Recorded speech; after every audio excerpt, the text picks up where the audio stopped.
Hi, everyone. It's Amanda Rieger Green. Welcome to Soul Sessions. Today, we're going to talk about some numerology, specifically the August numerology, but this amazing portal of energy that happens between the months of August, September, and October numerologically.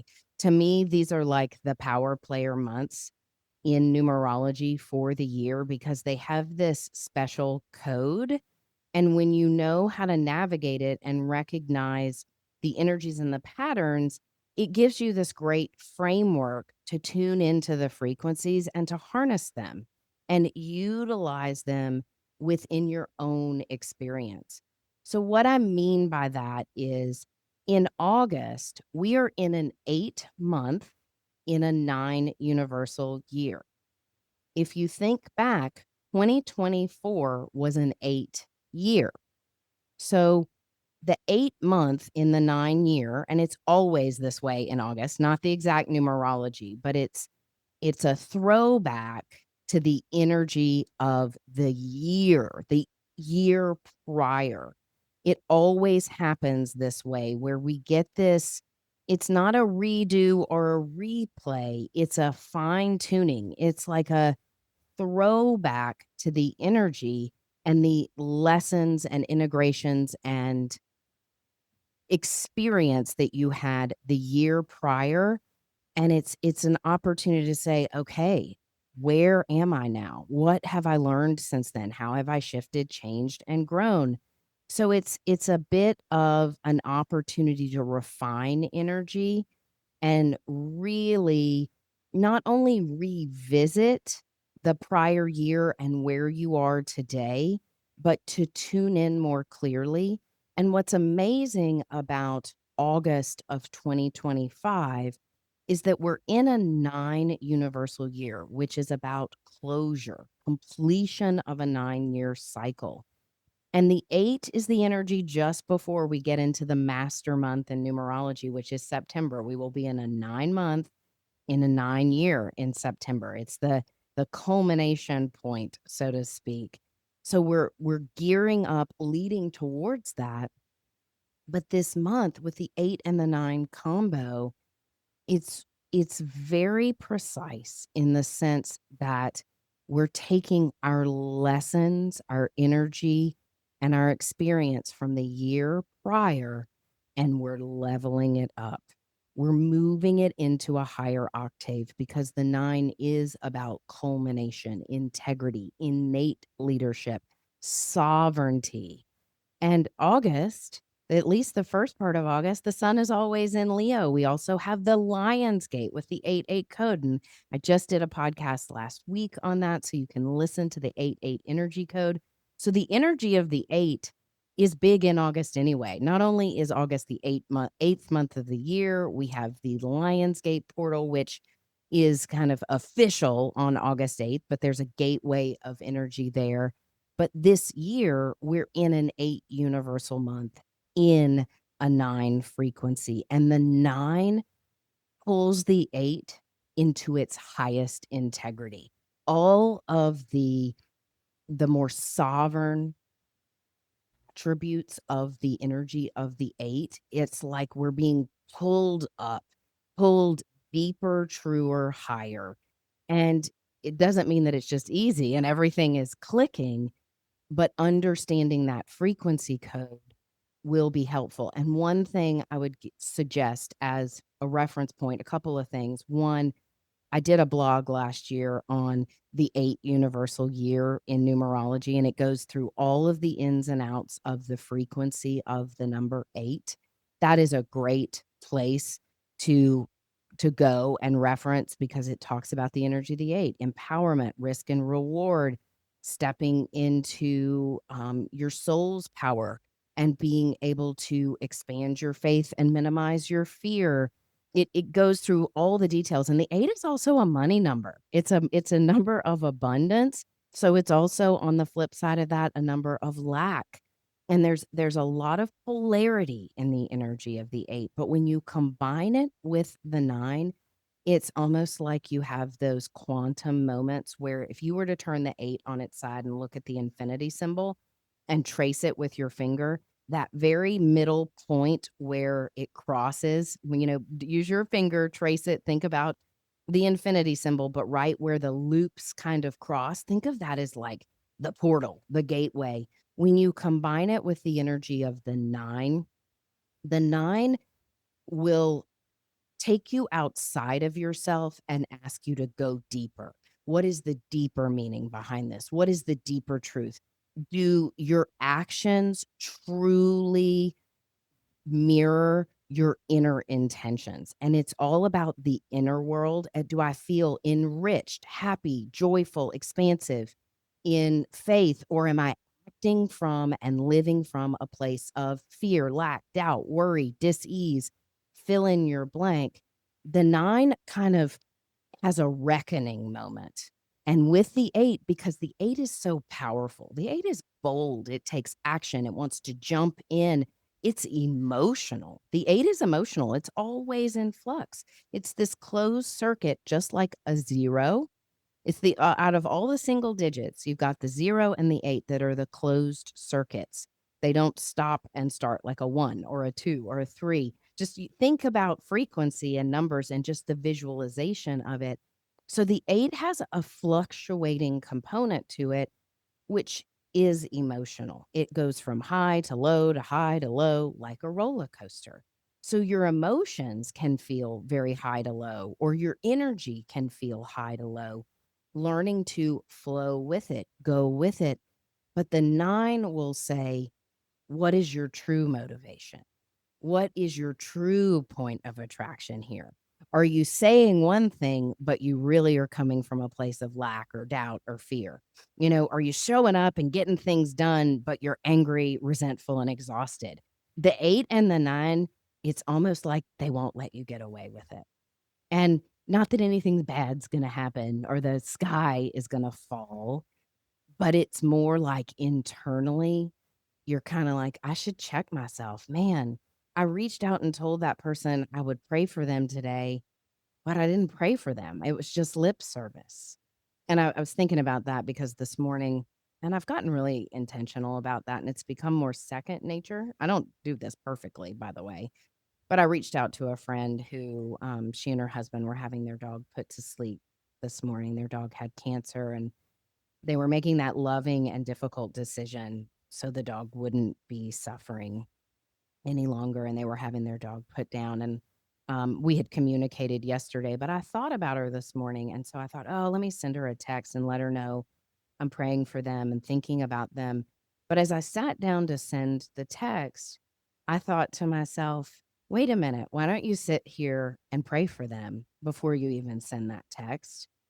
Like, why don't it's so easy for us to say, "I'm thinking about you, I'm praying for you," but do we sit down for a moment or 2 and pray for that person or really intentionally think about it? And hello, no, we don't always do that, and we mean well. We really are thinking about somebody, but do we take that time? And so I sat there on the edge of the bed and I put my phone down and I just got into my heart and I beamed them love because, man, we all know how many of us know how sensitive it is to lose something or someone or to make that courageous and painful decision to put a pet down. It's heartbreaking, but it's the true and wise thing to do. It's the loving thing to do. And loving doesn't always mean comfortable, right? Neither does integrity. And that's the energy of the nine. So when you combine the eight and the nine, your big checkpoint is, do my actions truly mirror my internal motivation, truth? So finding that element of honesty in this. Now let's level it up a little bit. The cool thing, and this is going to repeat, this is going to have the same rhythm universally as it will personally August, September, and October. And I'll get more into the quick view landscape of the 3 months. But in August, everyone is in a personal month that matches their personal year in 2024.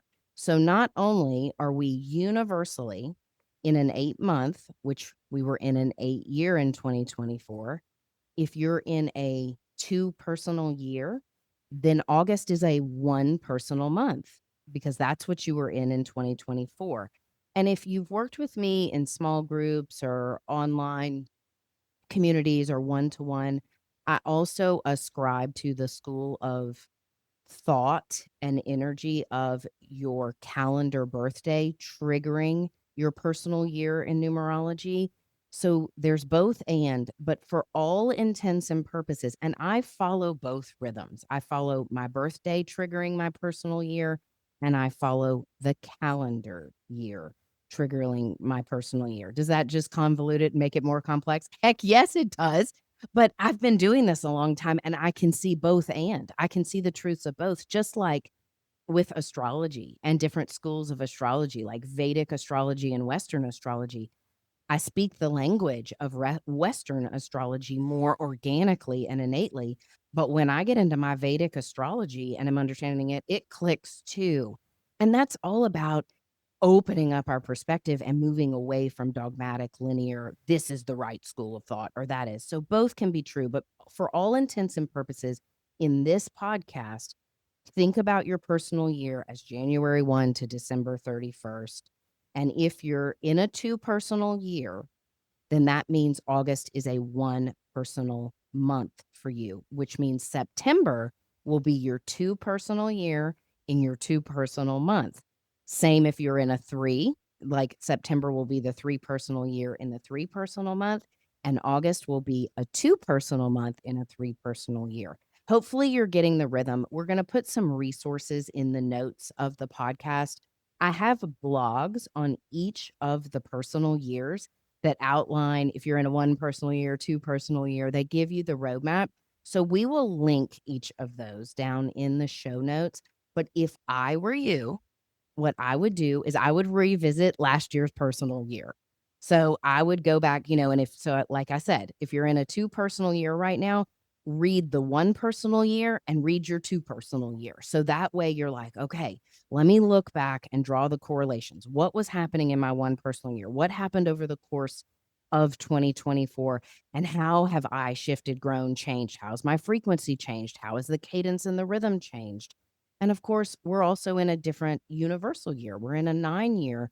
So there's different energies, but this month, August echoes perfectly, beautifully your personal year, personal month, and the universal year, universal month. And if you are brand new to numerology and you're like, what are personal years? What are personal months? How do I do all this, Amanda? To figure out your personal year in numerology, it's simple. Let me just give you a little refresher. You take the month you're born plus the day you were born, and you add that together. So I am born on October 8th.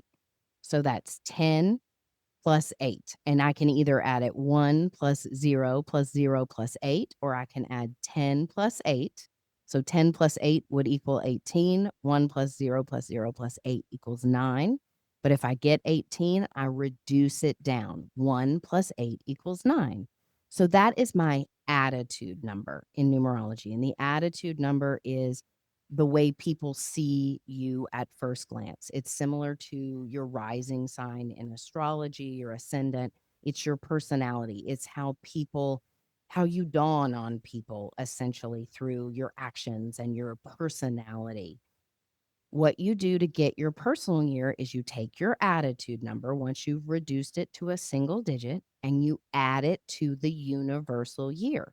We are in a 9 year. So, whatever your attitude number is, if you're a one attitude number, you add 1 plus 9. 1 plus 9 equals 10. You reduce it to a single digit. 1 plus 0 equals 1. That means you're in a one personal year. I am in a 9 personal year because I'm a 9 attitude number. If I add 9 plus 9, that equals 18. 1 plus 8 equals 9.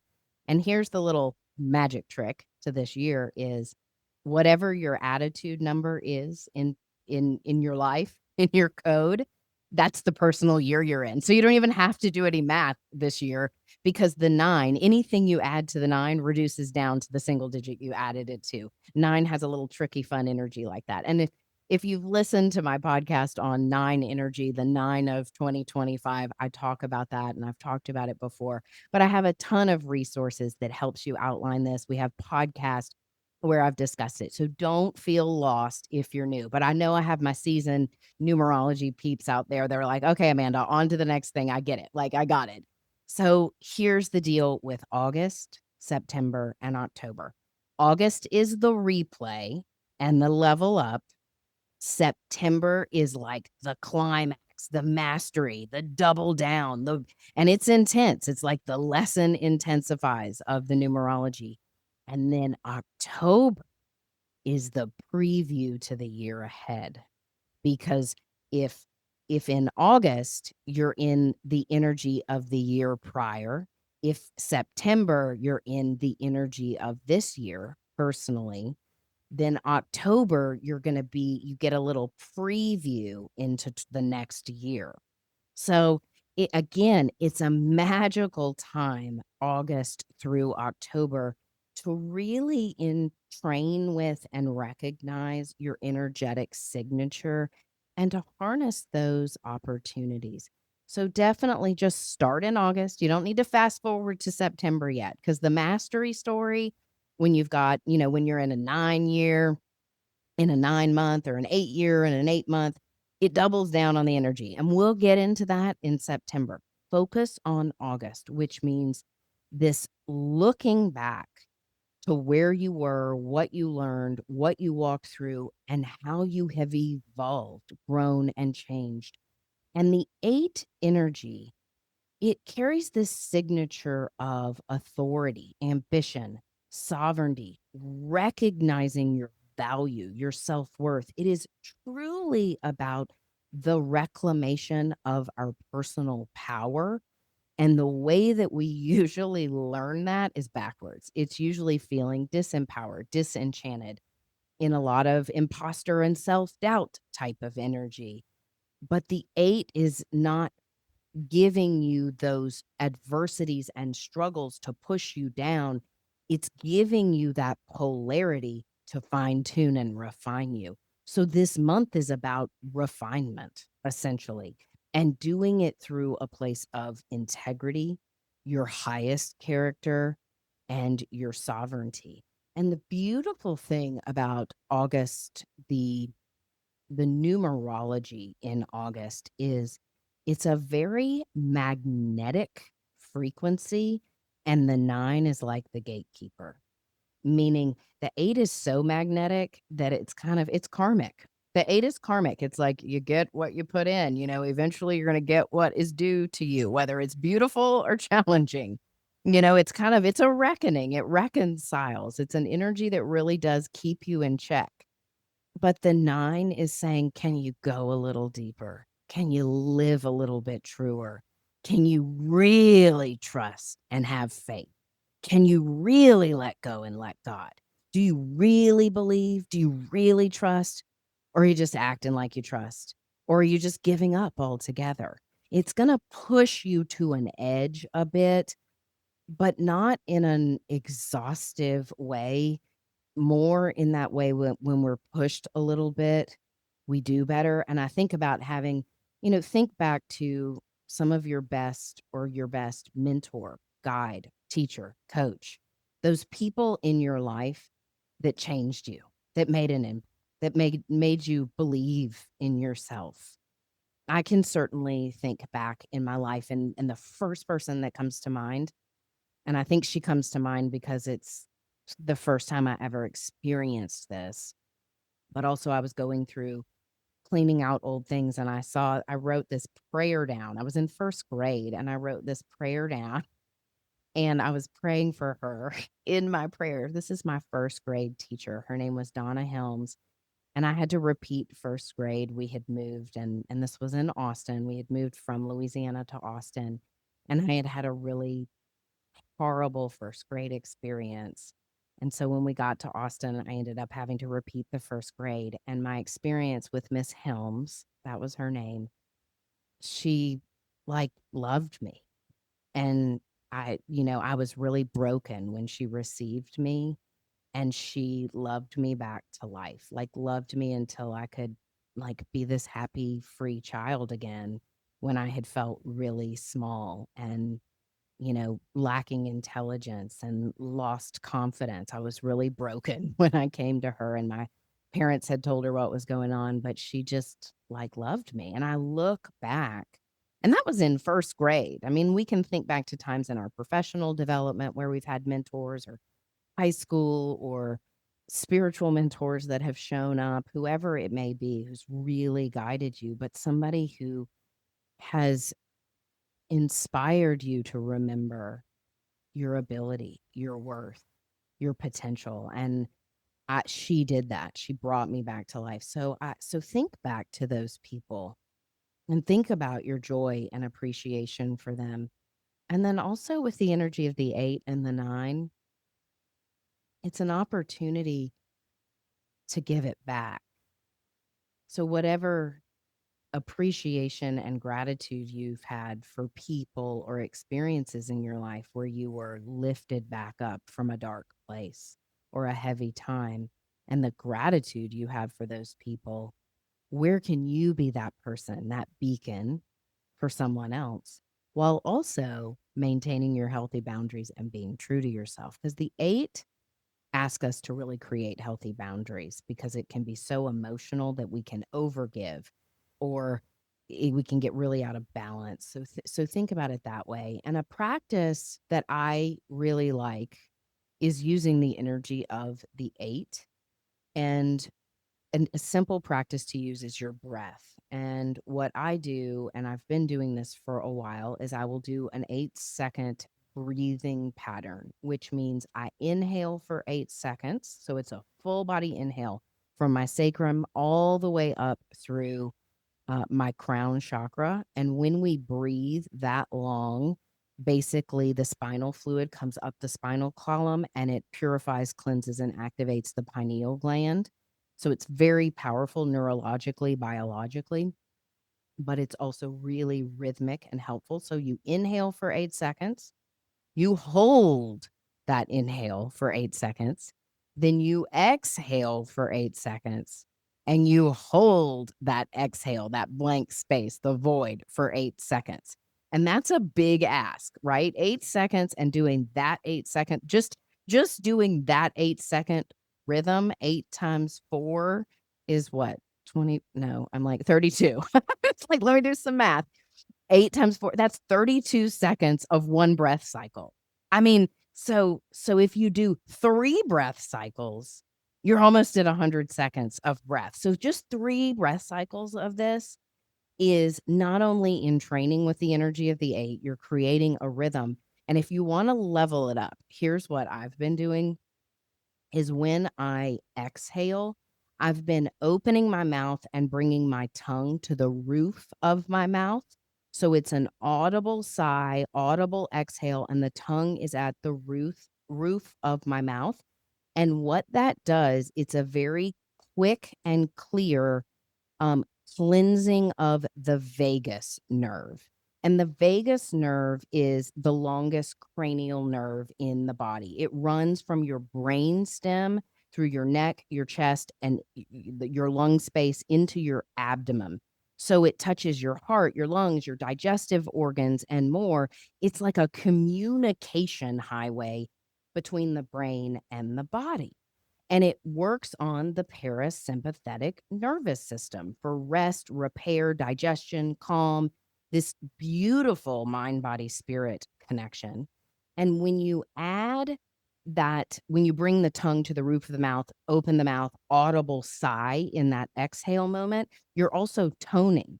So it's like you make it, I mean, are you going to look really funky when you do this? Absolutely. You're going to, like, you might not want to just be doing it at the grocery store. You're welcome to, and if you do, that would bring me a lot of joy. That would bring me so much joy right now if you just were walking around breathing big boxed 8-second inhales and holds in the grocery store, but you might pass out because it really gets you kind of heady and trippy. But I tell you what, you do this for 3 or 4 breath cycles of these 8-second inhales, holds, 8-second exhale, toning, and it takes a little effort to bring the tongue to the roof of the mouth and audibly exhale, and then you hold it. I mean, you're gonna look funky, like, you're gonna look like a funky monkey, but you're gonna feel good, and you're gonna actually feel high afterwards. So don't do it while you're driving. You know how I love to do breath work while I'm driving. Don't do that because it really will increase the oxygen and the blood flow, and you're going to feel a little looped out afterwards. You may even feel like empty or exhausted. Sometimes when I do it, I'm almost like, I can't do this anymore. It's exhausting because it's like emptying out, cleansing and purifying. That is a great practice for this month because not only are you touching this whole mind, body, spirit connection, you're working with the energy of the eight, which is infinite. And when you combine the eight energy with the nine, that really brings us into a higher octave of our truth, living, and authenticity. It's kind of like it's a quantum point. The sky is the limit this month. And what's beautiful is the astrology is a little quieter this month. I'm going to do a separate podcast this month just for the astrology because the numerology is so poignant to me in these months ahead. I wanted to break it out and do a little more bite size. But the astrology, it's there, it's happening. There's stuff happening, but it's not quite as immense and intensified. It's a little bit of a reprieve, not a lot of a reprieve, but a little bit of one. So the numerology is where the juice is, where the mojo is. And these, if you can, for this month, each day, do this breathing cycle once a day, that in and of itself will reset your nervous system and your energy field and help you intuitively tap into these insights and downloads coming through because there's a lot of clear channel psychic energy happening right now. And if you are not centering and balancing, you may misinterpret the frequencies as things that may not belong to you, other people's energy. So this will also act like an inner tuning fork to create better harmony, but for your own voice, your own truth. And it's like creating a conduit of presence, which will create greater safety and clarity in connecting with your higher self. So use that practice. But just remember to check the notes in the podcast, like on our description, because I'll put links to all the personal years and just take some notes. Don't get overwhelmed in it, but think back, reflect on 2024 and where you are now in August of 2025. Can't believe it is August. And so many of us are going through such significant transformative shifts that this is a good reset, recalibration moment. But deeper than that, it's a moment of fine tuning your presence and your truth. And one thing that I want to close on that I thought was so powerful and really made sense to me, Dr. Zach Bush. If you don't know who Zach Bush is, he is a Western medicine trained physician who is also very involved in consciousness studies and spirituality and has integrated a lot of spirituality into his scientific understanding and research. And recently he did a study with a group of people where he put these people in this environmentally stable place or setting. I don't exactly know what the scientific study was and how they did it, but basically it was like in a vacuum container and he put a handful of people there and they measured energetic frequencies amongst the people in the container. They were able to clearly measure the frequencies. And of course, when people were disruptive, disgruntled, argumentative, frustrated, annoyed, impatient, irritable, any of those things, the frequency was going down. It was low. When people were in communion and gratitude and harmony and connection and love, the energy field would spike. But the anomaly happened, and here's what is like the numerology of this month. The anomaly happened when people were authentic. They couldn't figure out what was happening at first, but when someone spoke and interacted from their authenticity, their truth, whether that truth was bold or painful, it was real, like penetrating, piercing. And think back for yourself. When you've had those moments of just where you are true, like, this may be the most painful thing I'm experiencing, but I know beyond a shadow of a doubt, and here's who I am. It's your presence. I mean, it is the boldest frequency there is, and they couldn't figure it out at first, and then they realized what was happening. It was in moments of people's authenticity, when they were just purely true and honest in who they were, where they were, and how they expressed themselves. The frequency field spiked sky high, way above gratitude and love and compassion. And I mean, chew on that fat for a hot minute, because it's not that our gratitude and our love and our compassion aren't wicked high vibrations, but what was higher than that energetically was just pure truth, pure presence, pure resonance. And so think about when and where you feel or have been your most authentic. And for me, I can go back to like big parts of my life when it was like, yes, this is it. This is what I'm doing. And oh my gosh, it's scaring me to death, but this is it.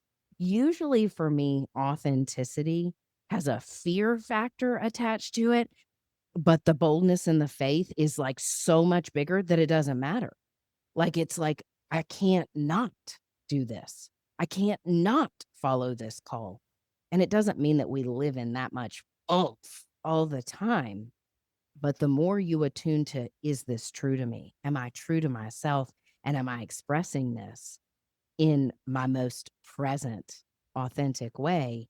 It helps you entrain into that frequency. And that's what August is about, especially with the 8 energy in the 9 universal year and that callback to your personal year from last year and the energy of August in 2025.